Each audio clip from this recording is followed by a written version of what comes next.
इतने दिनों से कोशिश कर रही हूँ इस चीज़ को, जिस चीज़ को मैं आगे शेयर करने वाली हूँ उसे फ्रेम करने की, but this is very beautiful. और जिस तरफ से भी मैं आती हूँ उस तरफ से एम आई लाइक, क्या मैं इसके साथ जस्टिस कर पा रही हूँ कि इसकी पूरी कैपेसिटीज़ जब मैं इसकी तरफ आती हूँ कहीं वो एनहिलिएट तो नहीं हो जाएंगी। तो हम बात कर रहे हैं शिव की,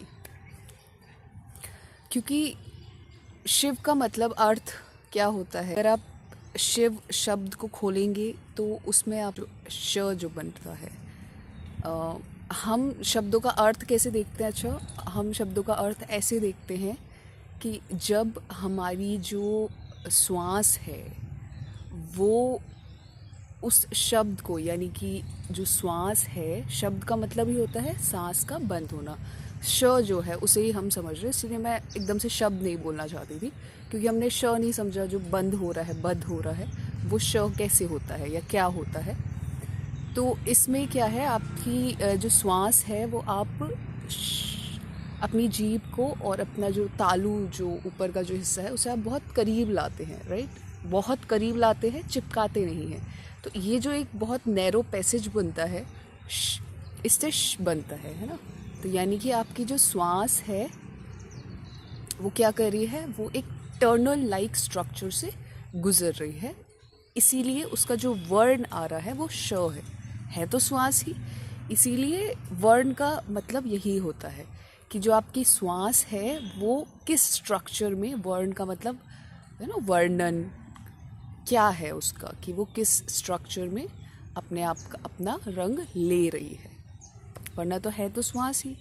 श्वास की ध्वनि जो है, अब आप बोलेंगे श्वास की क्या ध्वनि है अपने आप में, तो श्वास की अपनी ध्वनि होती है अ, उ और तो जो नासिका है वो, राइट।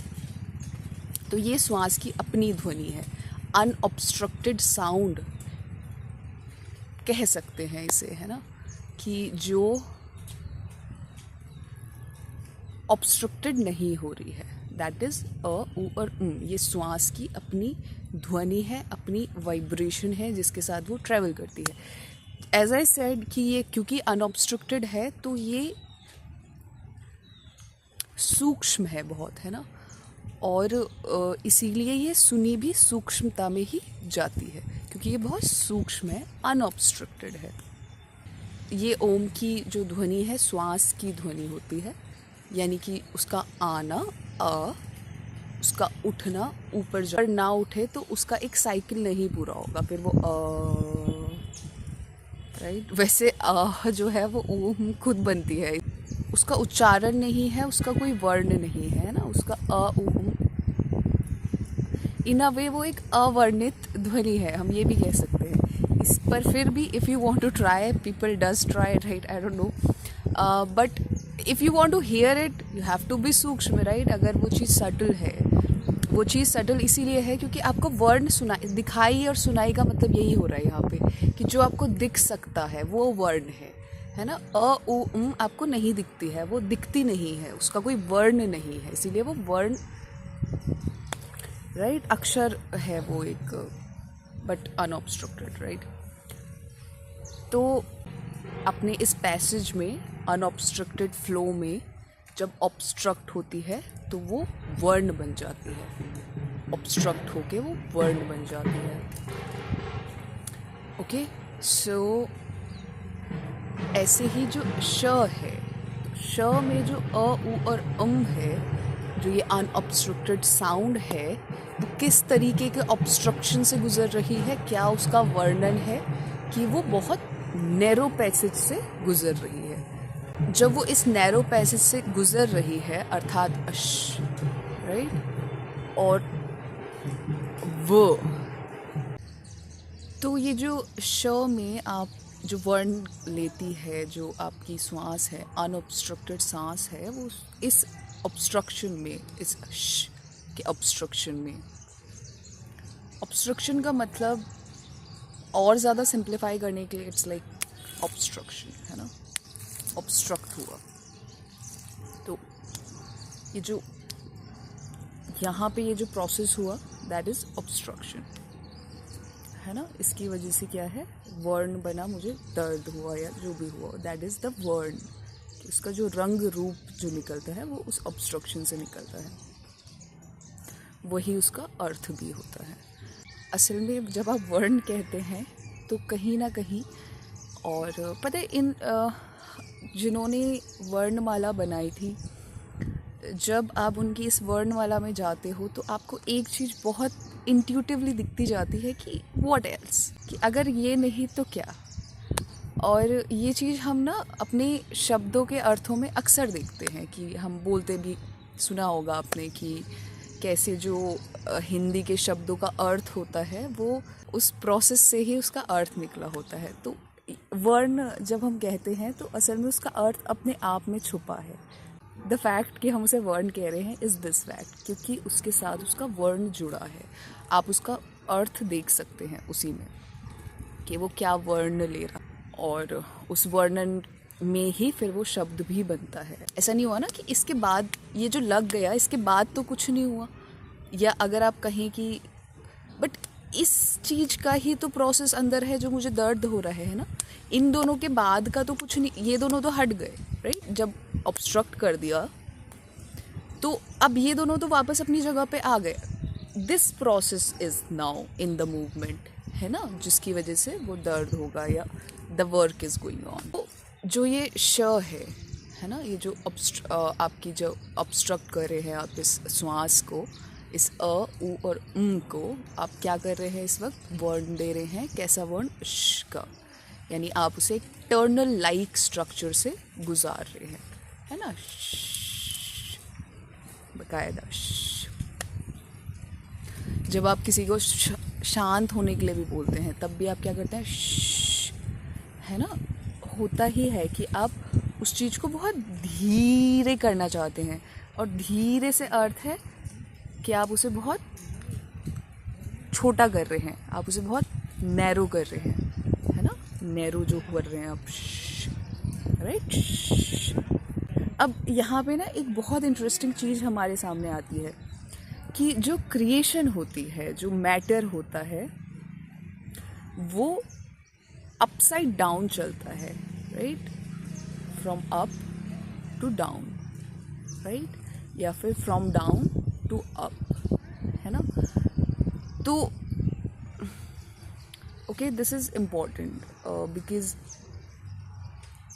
वही जो नैरो जो दिया जा रहा है ना, अपसाइड डाउन जो करा जा रहा है, from down to up, from up to down. तो creation is this path, right. उसमें जो वो नीचे जो जाता है ना, after that gravity takes place, क्योंकि वो चीज़ उसमें नीचे इसलिए जाती है क्योंकि जो अगेन क्रिएशन, जो आपका जो मैटर है वो एक जगह पे इकट्ठा होता है ना। अब मैं ये एक जगह पे इकट्ठी होके यहाँ पे रखी हूँ मेरा शरीर, तो एक जगह पे इकट्ठे हो ऐसे, तो वो फ्रॉम अपसाइड डाउन है। अपसाइड डाउन जब हमने श करा, तो हमने नैरो पैसेज बनाया, है ना। तो जो क्रिएशन है, या फिर क्रिएशन का मतलब जो मैनिफेस्टेशन होती है किसी भी चीज़ का, उजागर होना जिसे कहते हैं, भू जिसे कहते हैं ना, जो भ जो तत्व है, वो कोई भी चीज़ जब इकट्ठी हो जाती है ना, और जब वो इकट्ठी हो चुकी है तो वो भारी हो जाती है। भ, अगेन भ इज़ देयर, तो वो चीज़ भारी हो जाती है, यानी कि वो एक नैरो पैसेज में होती है ना। एक जो बन रहा है वो भी नैरो पैसेज में बन रहा है। नाउ कम्स शिव में श हमने देख लिया कि कौन सा वर्ण बन रहा है, कि वो नैरो हो रहा है। जब कोई चीज़ नैरो होती है तो वो इनेविटेबली भारी हो जाती है, भ उसमें आ जाता है ना। जब वो भारी हो जाती है तो वो जिस स्टेट में है उससे नीचे गिर जाती है ना। नीचे गिरने का मतलब आप समझ रहे हैं। तो इसीलिए मैं कह रही थी कि जो क्रिएशन है वो अपसाइड डाउन चलती है, क्योंकि वो भारी होती जाती है, तो वो एक स्तर से नीचे गिरते गिरते फिर वो स्थूल का रूप ले लेती है, ग्रॉस जिसे हम कहते हैं। ओके, तो श में भी वही हो रहा है, अब ई आता है। तो अगर ये बहुत फैसिनेटिंग है, मिस्टिकल है एक्चुअली, बहुत ज़्यादा मिस्टिकल है। इसमें हमें बहुत सारे जवाब मिल जाते हैं एक्चुअली, और बहुत सारे सवाल खड़े होते हैं अगर आपके पास। अभी खैर मेरे पास जवाब हैं तो, बट मेरे पास सवाल बहुत सारे थे जब तक मुझे जवाब नहीं मिला था। तो actually humans, how does humans evolved, ये बहुत बड़ा सवाल है ना। कुछ बहुत सारे बड़े सवालों के साथ, पता है ये जो मैं बात बोली मैंने कि जो हम श्वास को ही, शब्द में जो श्वास है वो स्वयं शब्द बन रही होती है। शब्द का मतलब श्वास बंद हो रही है, वर्ण ले रही है, उसे ही शब्द कहा जाता है। तो ये बात भी ना बहुत, ऐसा नहीं है कि शॉकिंग लगती है, बट बड़ा आभास सा होता है लोगों को अगर आप ये रियलाइज़ करवाओ या बोलो। या आई एम श्योर जब मैंने पहली बार ये चीज़ रियलाइज़ करी होगी तो that would be a revelation for me as well, but because it was too long back, I don't really remember the realisation that I had exact, but it's a revolution, you know, आभास जिसे कहते हैं कि यार हाँ यार सही बोल रहे हो, मैं तो ऐसा ही कर रहा था है ना, कि जो शब्द है वो मैं अपनी सांस पे रख रहा था, मैं खुद शब्द बन रहा था, अपने आप को बंद कर रहा था, श्वास को बंद कर रहा था। खैर अपने आप वाला भी ना एक एडवांस लेवल है, जब आप फिर उस चीज़ को देखते हो कि हाँ सांस, मैं सांस ऐसे करके ना, पर उससे पहले आप यही बोलोगे कि मैं, मेरी सांस में मैं रख रहा था। तो इसके भी अपने अपने लेवल्स होते हैं, ठीक है। जो ई के बारे में हम बात कर रहे थे कि शिव जो शब्द है वो बना ही कैसे, तो कहते हैं कि शव जो शब्द है उसमें ई मिलके शिव बनता है। वैसे तो ऐसा है कि शव में ई मिल के शिव बनता है, और अगर आपको इसे थोड़ा और लाइक हैवी टोन देना है, विच डज मेक सेंस, कि जो शिव है, जो शव है वो एक श से ही शिव बनता है या बनते हैं, या इज्जत दे रहे हैं हम शब्दों को, हम उनकी वजह से ही, हम शब्द को ही हम रख पा रहे हैं ना। अपना खुद का अस्तित्व तो है ही नहीं, मैं करती रहती, बट स्वयं शब्द ही है जो ये एक्सप्रेशन को पॉसिबल कर रहे हैं। तो ये जो नैरो जो पैसेज बना रही है मेरी सांस बार बार, ठीक है, तो है ना, गुजारी तो रही है, यहाँ से भी गुजरती है। ये आपकी सांस जो ऊपर आती है जब आप शब्द बोलते हैं, तो जब जो सांस जो आपको यहाँ पे स्टेप दिख रहा है ना कि वो वहाँ यहाँ पे वो थ्रू आउट यही ले रही है कि वो नैरो होके ही श बन रही है।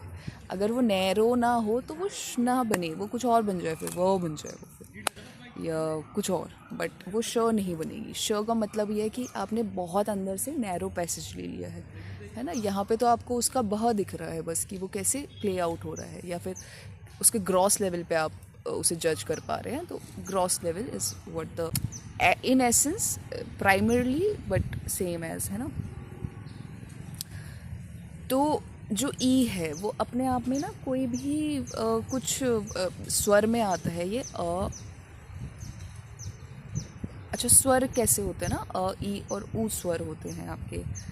तो ऊ हमने देखा कि ऊ यानी कि जब सांस, अगेन कोई ऐसे उच्चारण नहीं करना है, बोलना है आपको, वो खुद आ जाता है बाहर, उसे वापस आना है, वो आई है तो वो जाएगी। तो it will make this it's, you don't have to, if you are trying the mantra उच्चारण of Om, then the all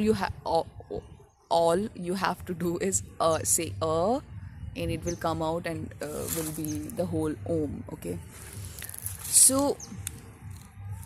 अ उ ई हमारे स्वर हैं, मेन स्वर हैं। मेन स्वर का मतलब क्या होता है कि जो हमारी ई देख लेते हैं पहले, क्योंकि तो आई और ऊ, जैसे मैंने कहा कि जब आप छोड़ देंगे तो वो ऊ अपने आप ऊपर आती है, and that's how it becomes ऊ। तो वो भी एक अनऑब्स्ट्रक्शन है। स्वर का मतलब ही होता है जो सिर्फ स्वर है ना, प्योरली सिर्फ स्वर है टाइप्स, है ना। स्वर मतलब प्योर सांस है वो, उसमें कुछ है नहीं, कुछ ऑब्स्ट्रक्शन नहीं है। ई भी एक स्वर है, दिस इज़ वेरी फैसिनेटिंग। ई भी एक स्वर है, पर you will be shocked to know कि ई अपने आप में एक नेचुरल साउंड नहीं है एक्चुअली, नहीं है वो। Because when I was like looking into कि यार और ऊम तो हम खुद बना लेते हैं, एज आई सेड, है ना। ये सारी जो मैंने सांस में ये जो बातें मैंने कही ये बहुत बहुत चीज़ें रियलाइज़ करके क्या हुआ क्या नहीं, है ना। तो उस सब से मैंने बताई, बट ई जो था वो एक रहस्य बना हुआ था बहुत टाइम तक कि यार ऊ तो नेचुरल है। यानी मुंह खोला और बंद करा तो ओ। में ऊ निहित है, एज आई सेड है, जब वो आएगी तो वो ऊपर उठेगी। और तो ये तो एक नेचुरल है कि जब मुंह बंद करा तो ऊ या ओ, एक ऊ ऊ। तो ठीक है कि आपने ओए और ओ बना लिया ओ, कि अगर मैं बैठी हूँ कि मुझे देखना है कि क्या क्या बन रहा है मेरे मुंह से, या मैं देखती हूँ बहुत बार मेरी आवाज़ें हैं तो मुझे देखना है कि क्या क्या बनता है। तो ये प्रोसेस है कि कैसे कोई स्वर तक पहुँचा होगा। तो उसमें मैंने मुंह बना लिया ऊ, है ना, ऊ भी बना लिया मैंने, ओ ऐसे करके ना ओ। तो ओ ये दो तरीके से ही आपका मुंह खुलता है, तो ऊ बन गया, ठीक है। बट ई कहाँ से आया, है ना, ई कैसे बना। ई अपने आप में कुछ नहीं होता है, ई आपको बनाना पड़ता है। ई तो ई कैसे आया, आई वॉज इन दिस, है ना, I want you to feel the mystery of it, कहाँ से आया यार ई चलो ठीक, ई क्यों करोगे ना आप,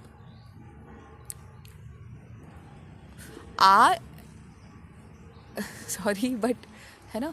तो ई, there should not be a place जहाँ पे आप ई बनाओ, because it's not natural, it's not. कोई भी जानवर के लिए ई नेचुरल नहीं है, वो नहीं बना सकता ई। वो करते हैं, वो ई नहीं बना सकते, ई सिर्फ इंसान बना पाता है। एक्चुअली कहानी यही से शुरू होती है कि इंसान के पास होती है कि वो मेन गुत्थी यही है कि इंसान को इंसान उसकी भाषा ने बनाया है ना वो बोल सकता, खा भी रहा है, पी भी रहा है, वो सब कुछ कर रहा है, पर उसकी जो भाषा है वही उसे इंसान बनाती है। ऐसा नहीं है कुछ अलग से कुछ कर रहा है ना, नहीं ना, एज आई सेड कि वो खा भी रहा है, वो पी भी रहा है, वो मोर और लेस है वो जानवर ही, है ना, क्योंकि प्रकृति में रह रहा है तो है वो जानवर ही, बट उसको भाषा है, भाषा कर पाता है वो, है ना। तो इसीलिए वो डिफरेंट है, उस भाषा को की वजह से जो भी वो चीज़ें कर पाता है वो डिफरेंट है, उसकी वजह से ही उसकी पूरी कल्चर है।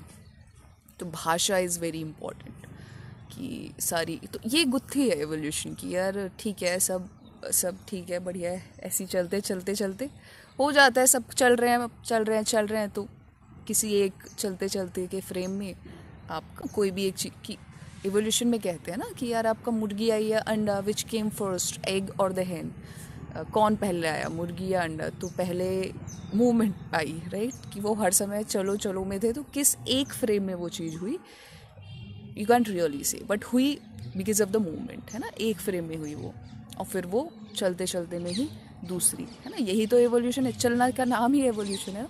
तो मूवमेंट में ही वो किसी एक फ्रेम में हुई होगी, एंड दैट इज़ दैट। ऐसा नहीं है कि पहले क्या आया होगा, मूवमेंट पहले आई, उस एक मूवमेंट में कुछ हुआ एंड इट केम फॉरवर्ड, और फिर वो फॉरवर्ड में फिर अगेन दूसरी इवोल्यूशन हो गई, यानी इवॉल्व हो गया वो उसी मूवमेंट में and in that one frame, right. So right, evolution भी लाइक कि ठीक है, ह्यूमंस के पास भाषा आई कहाँ से, बहुत सारे उसमें उनकी जो बायोलॉजी है that is also been uncovered, that FOXO करके कोई जीन था that humans developed while evolving.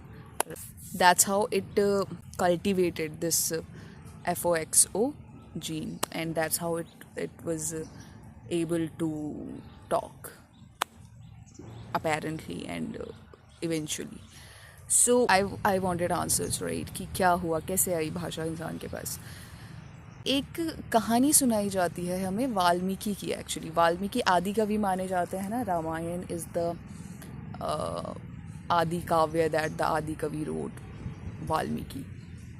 तो वाल्मीकि की एक बहुत फेमस कहानी बताई जाती है, ही वॉज अ डाकू, रत्नाकर ही वॉज, कि ही वॉज अ डाकू and he was all about survival, right, कि वो जो भी उसे मिलता था वो उसे अपने लिए यूज़ कर लेता था, जो नहीं भी मिलता था उसे भी ले लेता था।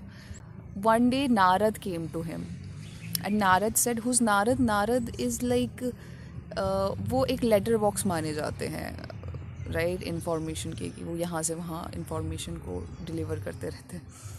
तो in the same role play that he is in, वो वाल्मीकि के पास भी आते हैं, है ना. So guys keep watching, will talk about it कि वाल्मीकि को के साथ क्या हुआ and everything. But I am sure you will keep your research going on, and we'll talk in the next video what happened.